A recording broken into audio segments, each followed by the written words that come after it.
Om Namah Siddhebhya. In this video, we are going to learn the structure of a thing. वस्तु की संरचना कैसी है?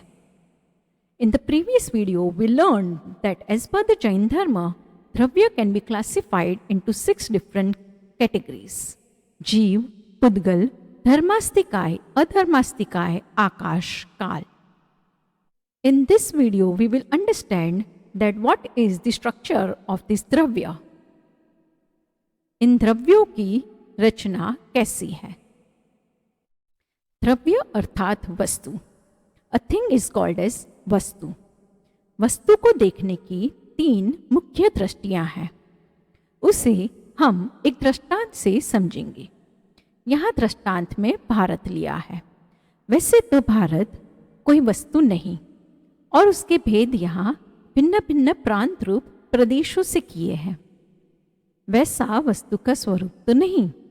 फिर भी 3 प्रकार के दृष्टिकोण समझने के लिए यह एक सुंदर दृष्टांत है, इसलिए उसे यहाँ लिया गया है. दृष्टांत हमेशा एक देशी होता है, यह लक्ष्यगत रखना. जब हम भारत को एक अभेद अखंड भारत देखते हैं तो उसे अभेद दृष्टि कहते हैं, और जब उसी भारत के प्रांतों को देखते हैं तो उसे भेद दृष्टि कहते हैं. और जब उन दोनों दृष्टि को मिलाकर भारत को हम भेदाभेद दृष्टि से देखते हैं, अर्थात कि अनेक प्रांतों वाला एक अखंड भारत, इस तरह से भेद और अभेद दोनों को साथ में देखते हैं तो उसे भेदाभेद दृष्टि कहते हैं. ये हुई 3 प्रकार की दृष्टि. अब हम समझते हैं कि इन 3 प्रकार की दृष्टि से वस्तु को कैसे देखें. यहाँ दृष्टांत में हमने वस्तु के रूप में एक आम लिया है. इस आम के बहुत सारे फीचर्स होते हैं. उसमें से किसी एक फीचर को मुख्य करके जब हम देखते हैं तो उसे भेद दृष्टि कहते हैं. जैसे कि हमने देखा कि ये पीला है, ये पीला है, इस तरह से जब दृष्टि करते हैं तो उसे भेद दृष्टि कहते हैं.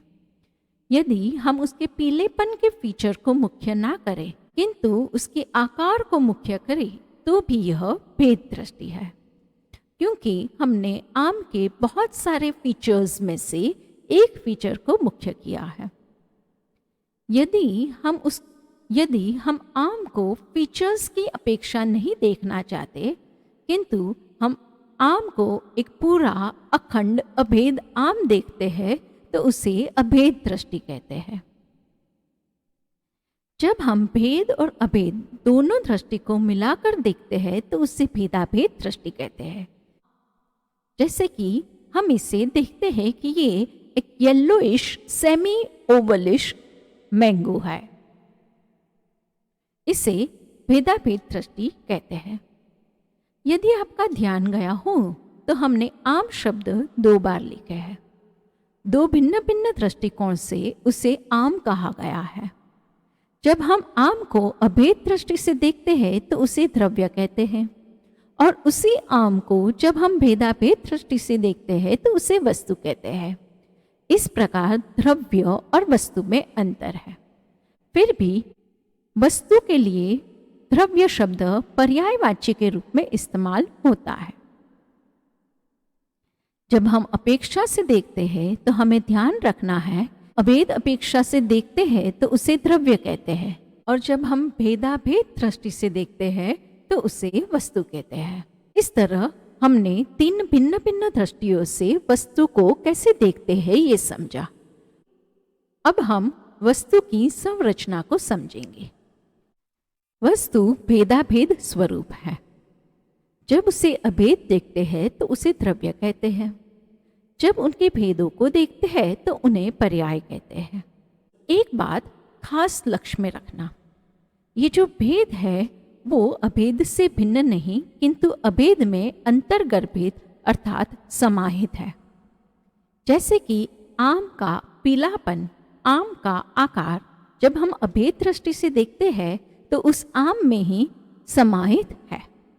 उसी तरह किसी भी वस्तुओं के भेद जब हम अभेद दृष्टि से देखते हैं तब उस दृष्टि में समाहित अंतर्गर्भित होते हैं। जब हम वस्तु को भेद से समझते हैं तो वहाँ दो प्रकार के भेद कर सकते हैं। प्रथम भेद है सहभावी। सहभावी भेद वह है जो वस्तु के पूरे प्रदेशों में उसकी सभी अवस्थाओं में एक साथ होते हैं, उसे गुण कहते हैं। दूसरे प्रकार का भेद है क्रमभावी भेद। क्रमभावी भेद वह है जो वस्तु के पूरे प्रदेश में तो होते हैं किंतु वो क्रम से होते हैं, वह एक साथ नहीं होते, उसे पर्याय कहते हैं। इस तरह वस्तु की संरचना द्रव्य गुण पर्याय से रचित है। द्रव्य गुण पर्याय को विस्तार से समझते हैं। द्रव्य, जब वस्तु को हम अभेद दृष्टि से देखते हैं तो उसे द्रव्य कहते हैं। उसी द्रव्य में भिन्न भिन्न प्रकार के फीचर्स होते हैं जो एक साथ उसमें पाए जाते हैं, उसे सहभावी गुण कहते हैं। जैसे कि इस आम में वर्ण, रस, गंध, स्पर्श आदि भेद पाए जाते हैं। ये भेद आम में एक साथ रहते हैं, इसलिए उन्हें गुण कहते हैं। ये गुण निरंतर क्रियाशील होते हैं और क्रिया करते करते वो भिन्न भिन्न कार्य रूप होते हैं। जैसे कि वर्ण गुण के कारण आम हमें भिन्न भिन्न कलर रूप होता हुआ दिखता है, किंतु ये कलर क्रम से होते हैं, इसलिए ऐसे भिन्न भिन्न कलर की अवस्थाओं को क्रमभावी पर्याय कहते हैं।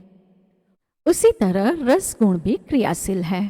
वो खट्टा होता है, फिर खट्टा मीठकर खट्टा मीठा होता है, फिर खट्टा मीठा मीठकर मीठा खट्टा होता है और फिर मीठा हो जाता है। इस तरह क्रम से रस गुण भिन्न भिन्न अवस्था रूप होता है, उसे क्रमभावी पर्याय कहते हैं। यह हमने आम के दृष्टांत से द्रव्य गुण पर्याय को समझा।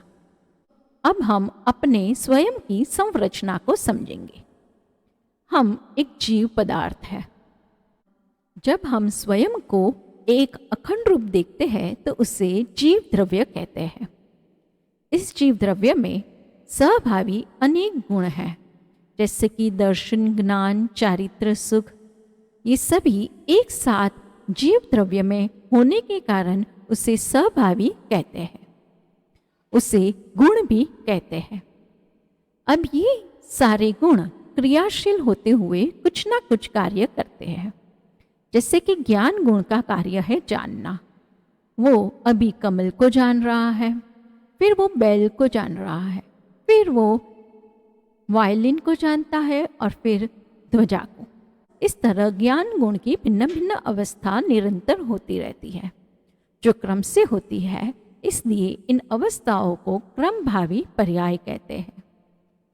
चलिए हम द्रव्य गुण पर्याय की परिभाषा शास्त्र के आधार से समझते हैं। गुणों के समूह को द्रव्य कहते हैं। द्रव्य के पूरे हिस्से में और उसकी सब हालतों में रहे उसको गुण कहते हैं।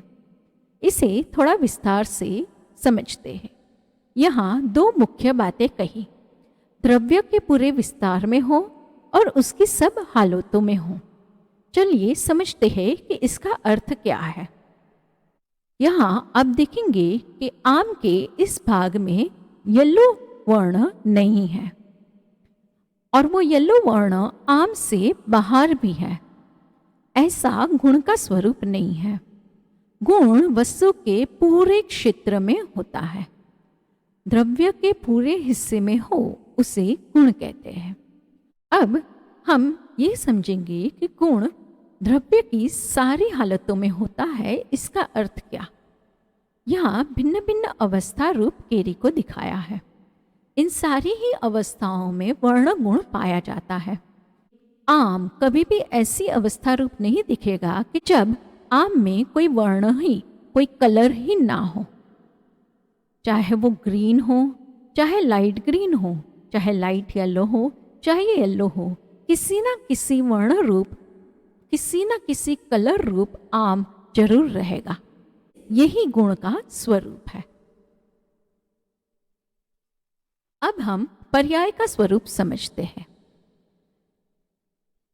गुण के विशेष कार्य को पर्याय कहते हैं। जैसे कि हमने पहले देखा, ज्ञान गुण का कार्य है जानना।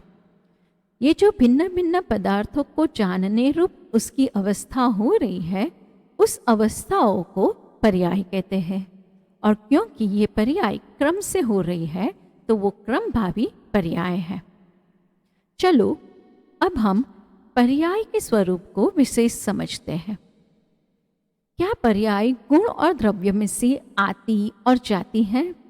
जिस तरह से ये बिल्ली बॉक्स में से बाहर आकर फिर बॉक्स में ही चली जाती है, क्या पर्याय भी द्रव्य में से बाहर आकर फिर द्रव्य में चले जाता है? और फिर पर्याय एक समय की होती है, तो क्या इस बिल्ली की तरह पर्याय द्रव्य में से बाहर आकर एक समय के लिए रुककर फिर अंदर चली जाती है? क्या ऐसा पर्याय का स्वरूप है? कहते हैं नहीं, पर्याय का स्वरूप आना जाना नहीं है। फिर पर्याय का स्वरूप कैसा है? पर्याय का स्वरूप अंदर बाहर या आना जाना नहीं, किंतु पर्याय का स्वरूप उत्पाद व्यय है। अंदर बाहर आना जाना यह उत्पाद व्यय का पर्यायवाची शब्द नहीं है। समझते हैं कैसे? प्रश्न ये है कि क्या पर्याय अंदर होती है फिर बाहर आती है, और जो बाहर होती है वो फिर अंदर चली जाती है? क्या ऐसा पर्याय का स्वरूप है? तो चलो देखते हैं। Over a period of time ये जो आम है वो अपना वर्ण चेंज कर रहा है। वो ग्रीन में से धीरे धीरे धीरे धीरे येलो बनते जा रहा है, जैसे कि आप यहाँ देख पा रहे हैं। अब प्रश्न ये है कि इसका ग्रीन कहाँ गया? क्या वो द्रव्य के अंदर गया, या इसका पीलापन कहाँ से आया? क्या वो द्रव्य के अंदर से बाहर आया? समझते हैं। यदि द्रव्य के अंदर से पीलापन बाहर आया है, तो जब ग्रीन अवस्था रूप आम था तो उसके अंदर येलो कलर दिखना चाहिए था, या जब वो येलो अवस्था रूप था तब उसके अंदर पूर्व का ग्रीन वर्ण दिखना चाहिए था। किंतु ऐसा तो इसका स्वरूप है नहीं, क्योंकि पर्याय का स्वरूप ही अंदर बाहर आना जाना नहीं है। उसका स्वरूप उत्पाद व्यय है। चलो समझते हैं। जिस प्रकार समय समय पर आम अपनी अवस्था बदलता है, जो ग्रीन वर्ण है वो धीरे धीरे धीरे धीरे व्यय हो रहा है, और जो येलो वर्ण है उसका उत्पाद हो रहा है। ये ग्रीन वर्ण कहीं गया नहीं, किंतु वो व्यय हुआ है। यो येलो वर्ण कहीं से आया नहीं, किंतु उसका उत्पाद हुआ है। यही पर्याय का स्वरूप है। पर्याय उत्पाद व्ययात्मक होती है। इस तरह हमने वस्तु की संरचना द्रव्य गुण पर्याय से रची है, यह समझा। The structure of a thing can be understood through द्रव्य गुण पर्याय। Thank you.